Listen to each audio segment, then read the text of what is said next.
wabarakatuh. Halo sahabat Semawan, saya Risti yang akan menemani jalannya podcast Sahabat Semawan pada hari ini. Nah, pada hari ini kita membuat tema yang cukup menarik, yaitu temanya yang berhubungan dengan kemerdekaan Indonesia nih.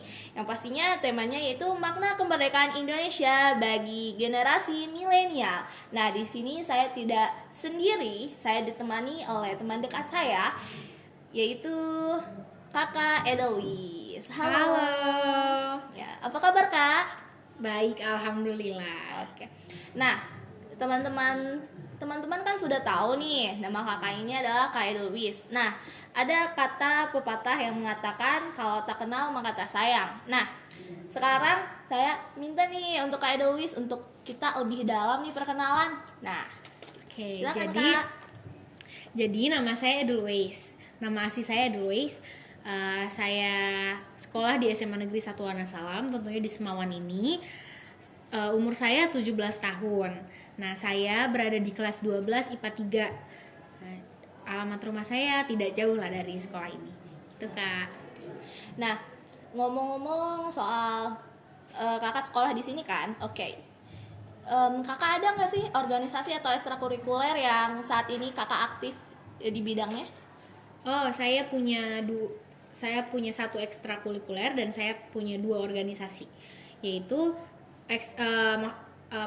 ekstrakurikuler saya Paskibra. Nah, organisasi yang saya ikuti sendiri yaitu MPK, Majelis Perwakilan Kelas, dan saya alhamdulillah menjabat sebagai ketua MPK di SMA ini, di SMA Negeri 1 Wonosalam ini. Dan saya ada lagi organisasi di luar, Kak, namanya Purna Paskibraka Indonesia. Nah, dari ekstrakurikuler Paskibra ini memunculkan bibit baru, ya, maksudnya organisasi baru di hidup saya, yaitu melahirkan Purna Paskibraka ini gitu. Nah, berhubungan dengan Purna Paskibra tadi, Purna Paskibra, kakak sendiri pasti kalau berhubungan dengan Purna Paskibra pasti kakak udah mengibarkan bendera dong, Iya. dong. Nah, ngomong-ngomong nih, kalau soal Paskibra, pada waktu itu kakak didapuk sebagai posisi apa ya waktu pengibaran itu? Saya pengibaran, alhamdulillah saya di pasukan 8. Saya sebagai pembawa baki, dan saya adalah posisi pengibaran, ya, menaikkan bendera. Jadi saya bertugas di pagi hari gitu. Oke, berhubungan dengan kemerdekaan nih, yang pastinya kita akan tanyakan kepada Kak Edelweiss. Nah, menurut Kak Edelweiss sendiri itu arti kemerdekaan bagi Kak Edelweiss itu apa sih? Kemerdekaan menurut saya bukan hanya tentang negara yang merdeka karena sudah tidak dijajah saja, tapi harus ada kesadaran tersendiri dalam setiap warganya. Jadi kayak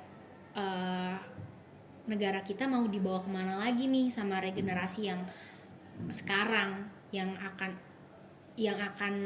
memunculkan perkembangan baru untuk Indonesia sendiri gitu, Kak. Oke. Nah, sebagai generasi muda yang sekarang ini kita sudah enak istilahnya tinggal menikmati kemerdekaan ya Kak. Sebagai generasi muda sekarang, menurut Kakak hal apa sih yang harus diisi dalam kemerdekaan ini menurut Kakak di Indonesia ini, yang apakah hal-hal yang harus istilahnya harus dimajukan khususnya bagi generasi muda? Menurut saya ada satu hal yang masih agak Yang harus diperbaiki. Iya, yang harus diperbaiki di negara kita sendiri ini, karena yang pertama kita memiliki banyak suku dan budaya. Iya, betul Nah, sekali. bagaimana cara kita merangkul semua suku dan budaya kita, tapi dengan tidak menolak juga maksudnya budaya asing masuk ke lingkungan kita gitu. Tapi hanya saja kebanyakan maksudnya di warga Indonesia tersendiri gitu. Jadi mereka lebih memilih budaya asing daripada mengenali budaya di Indonesia sendiri. Budaya di gitu. Nusantara sendiri Iya. ya Kak. Iya, ngomong-ngomong soal budaya nih, sekarang zaman sekarang ya,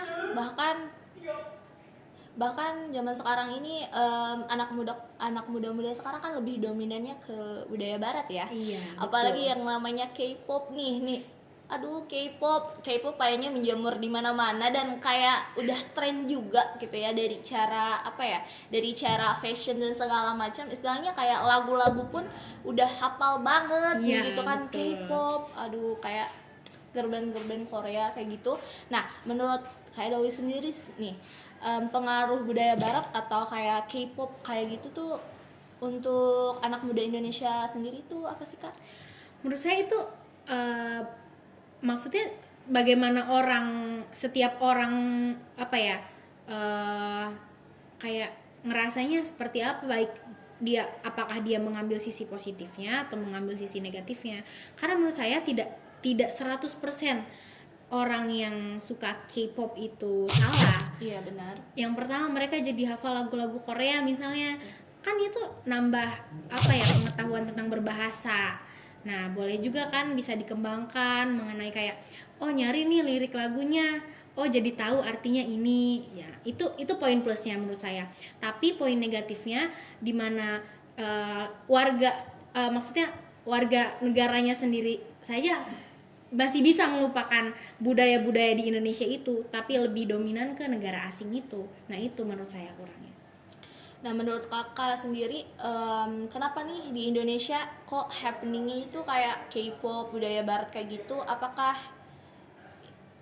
kayak publikasinya itu, kayak sistem publikasinya itu apakah di K-pop itu terlalu besar atau kayak gimana sih? Ya, mungkin karena ada beberapa boy band atau girl band yang world tour ya, kayak iya.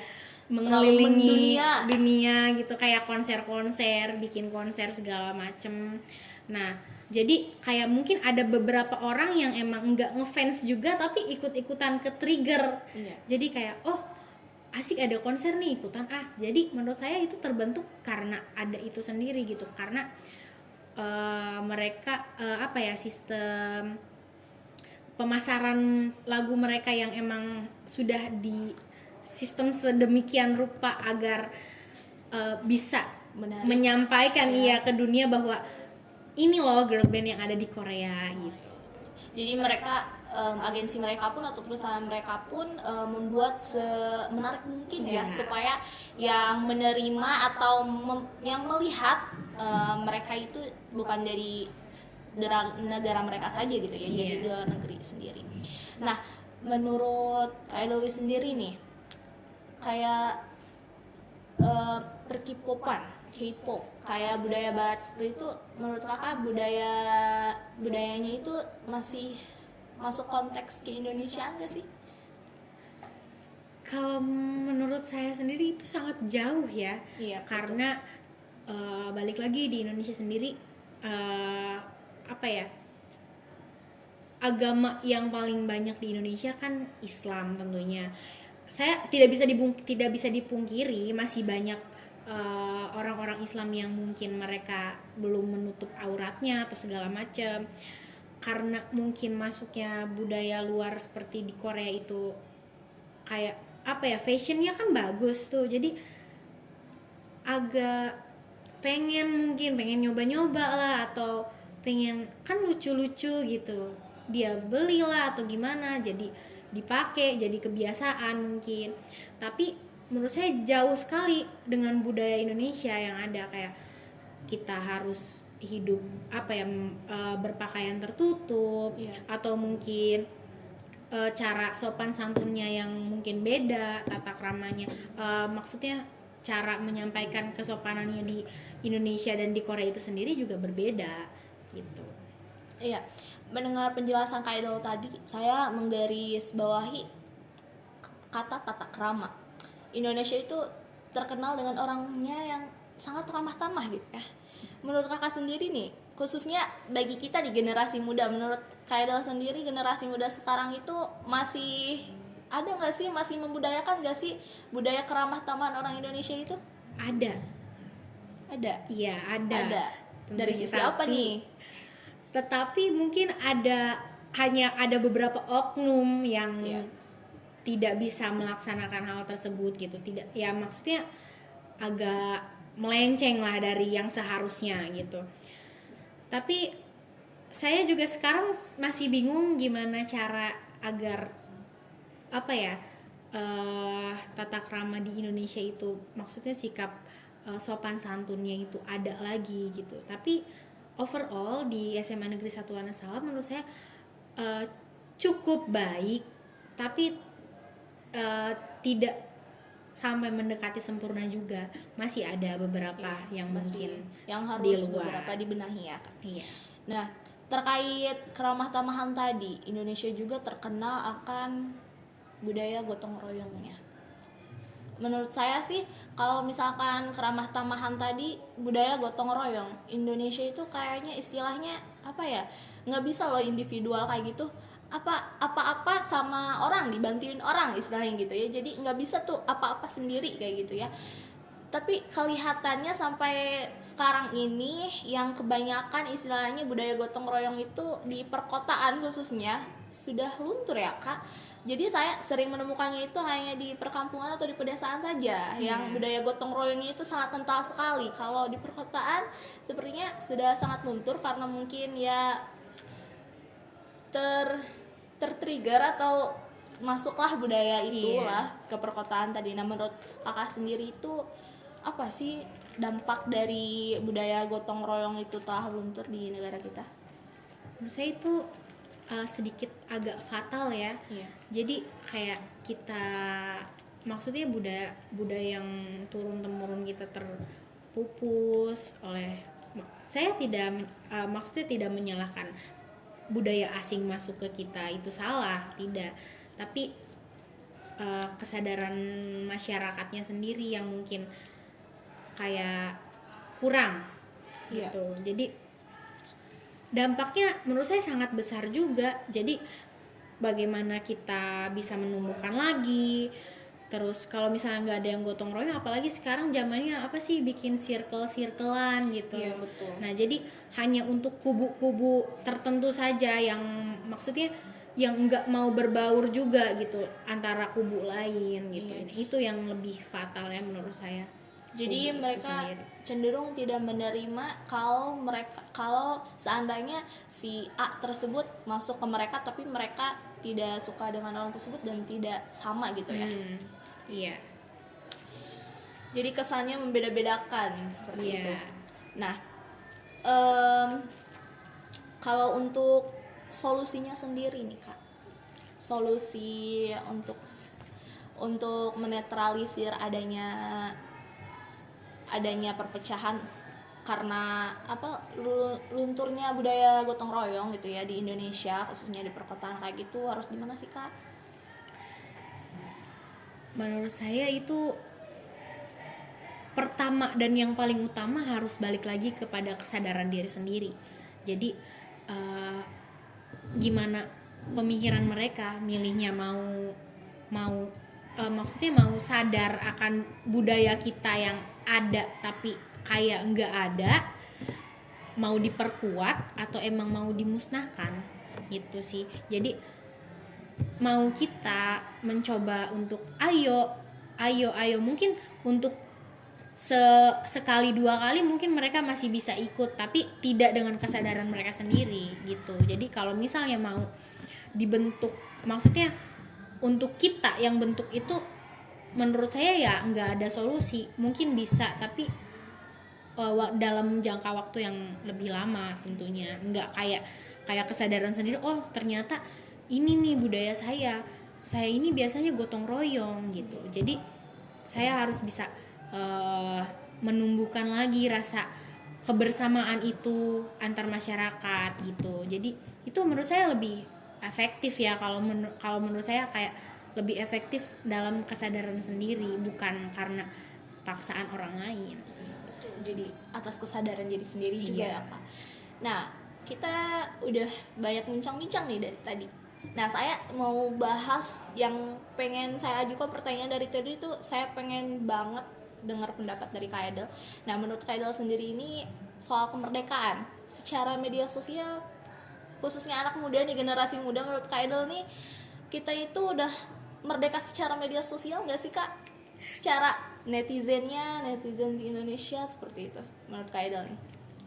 Menurut saya banyak yang netizen sendiri, ya tergantung mungkin mereka memakai media sosial itu untuk apa gitu. Untuk nyinyir kah, atau untuk bisa mengajak orang-orang ke yang lebih baik gitu. Jadi gimana ya, saya juga agak bingung sih sebenarnya. Kadang orang-orang Indonesia banyak yang bermuka dua juga gitu. Kadang tiap lihat postingan yang salah dia hujat salah. Tapi ketika orang yang salah itu bisa menjadi lebih baik, kadang disalahin juga, kadang diperbaiki juga gitu. Jadi saya masih 50-50 nih buat ngejudge merdeka dalam media sosial atau enggaknya gitu. Ya intinya harus lebih ditingkatkan lagi dari segi apa ya, dari segi SDM-nya juga ya kayak dari sudut pandangnya, mungkin dari sudut pandang setiap orang, dari komentar-komentar yang tadinya tidak negatif ditimpa lagi dengan orang-orang yang istilahnya memprovokator, jadinya kan aduh kurang enak gitu kan. Oke, siap. Nah, oke sahabat Semawan, sepertinya sudah cukup bincang-bincang pada podcast Semawan pada hari ini. Nah, semoga menginspirasi sahabat Semawan di luar sana ya, dan dapat mendapatkan hikmahnya juga. Nah, saya juga sangat berterima kasih kepada Kak Edel. Terima kasih atas waktunya. Terima kasih ya Kak. Oke sahabat Semawan, nah itulah bincang-bincang kita tadi. Semoga dapat menginspirasi teman-teman di luar sana dan dapat bermanfaat juga ya. Nah, saya sangat berterima kasih kepada Kak Edel. Terima kasih atas waktunya Kak. Terima kasih. Iya. Oke. Sahabat Semawan, cukup sampai di sini bincang-bincang kita kali ini. Selamat HUT RI ke-78. Dirgahayu Indonesia. Assalamualaikum warahmatullahi wabarakatuh.